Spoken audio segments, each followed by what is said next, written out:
এই রিক্সা যাবি? আপনি এমন ভাবে কথা কইতেছেন মনে হয় রিক্সা কথা কইতে পারে। রিক্সা কি একা একা যাইতে পারে? এই ছোট লোক, এত বেশি কেন কথা বলিস তুই? আমি তোকে বলবো না রিক্সাকে বলবো সেটা আমাকে ভাবতে হবে। ছোট লোক কোথাকার। এটা আমাদের কোনো অশিক্ষিত ভাইয়া। এই তুই কি বললি? না আপা, আমি আপনার কিছু কই নাই।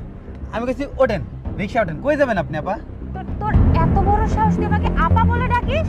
না আপা, আমি আপনার কিছু কই নাই। আমি কইছি ওঠেন, রিক্সা ওঠেন। কই যাবেন আপনি আপা? ও সরি, ভুল হয়ে গেছে। আপনি রাগ করছেন? তুই আবার আমাকে আপা বলে ডাকতেছিস, আবার সরিও বলছিস। বাহ, আমাকে ম্যাডাম বলে ডাকবি, ঠিক আছে?